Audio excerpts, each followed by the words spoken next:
Drum roll. This is MeeRa Kim from Arbor Entertainment. Hi. So we're actually in a really cool spot of downtown LA. We're at, this building here houses the Department of Water and Power for Los Angeles, but you've probably seen this building if you've seen the movie Inception. They've used this a lot, especially when they're inside Leonardo DiCaprio's subconscious. So you might be able to recognize this building. If you look around, you can see we're right in the middle of downtown LA. The Disney Hall is at that corner, and right across here is the Opera House. So operas happen in this building. I think it's the Dorothy Chandler, and then on the other side there's a lot of musicals and plays that go on. So we'll kind of take a little tour of downtown. Okay. All right, we'll see you again. All right, so we're just walking around the building here, and so you can kind of see, if you guys are fans of that movie, Inception, you kind of see where it was filmed. A lot of the, like I said earlier, parts of Leonardo DiCaprio's subconscious was all here. So they added like digitized buildings in the water here, and they walked along this pathway here. So speaking of movies, and it was a really great movie because it has a really great story, and it had a lot of great actors in there, but what kind of makes the actors great is how they interpret dialogue. So we're going to be talking about writing today. So one of the, I know Inception is pretty old now. It's maybe you guys, some of you guys haven't seen it, so it doesn't matter if you haven't seen it. So we're going to talk about writing in general here. So, but for 360, I think you can use writing to kind of direct the audience where they should be focusing their attention, or well, I would say it's more that you have to describe in detail your environment more. So then you would describe in, let's say, in a traditional screenplay, because instead, since you can't really do a whole lot of focus on well, you can, but you can and you can't, but it's better to think about the importance of the entire space itself and what it tells you about the character, as opposed to. We'll pause for a moment. Yeah, helicopter. That's like a military one, I think, right? Maybe. Okay. Now we're back.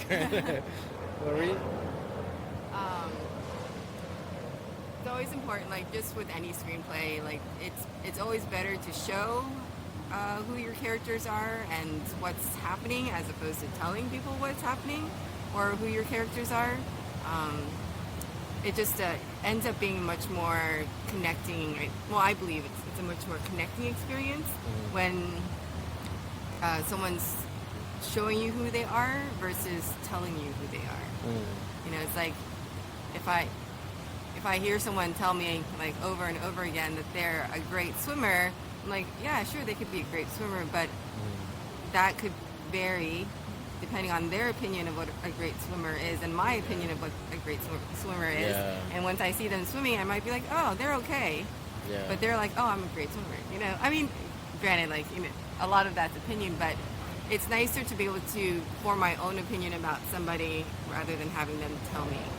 Yeah, that makes a lot of sense, and I see it a lot too in martial arts. So, since I'm in that world a lot, there are a lot of people who are really proud of their skills, and then when you actually see them grapple or do kickboxing or whatever, and it's not very good.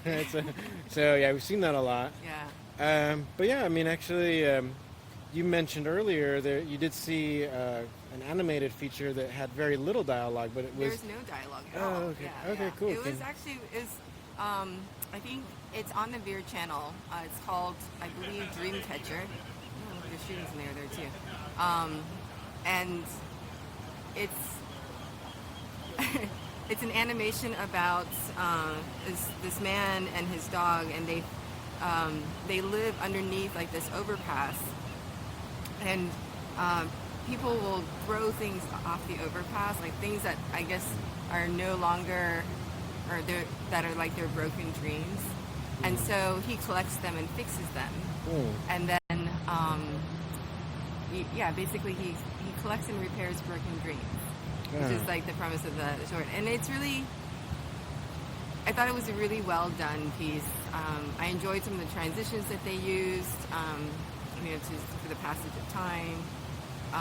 There were moments like where it seemed like you can kind of tell where the man wasn't quite sure if like what he was doing was doing any good, but he didn't tell us that. You could just kind of see that from like the way he was behaving, you know. So that's what I really enjoy about stories more than anything, is being able to watch something and be able to formulate my own like thoughts about what's happening in the story. And that's also why I really like 360s, because it gives me the chance to, like, if I was watching this, it's kind of taking the environment, I almost feel like it tells me something about the characters because they're in this environment.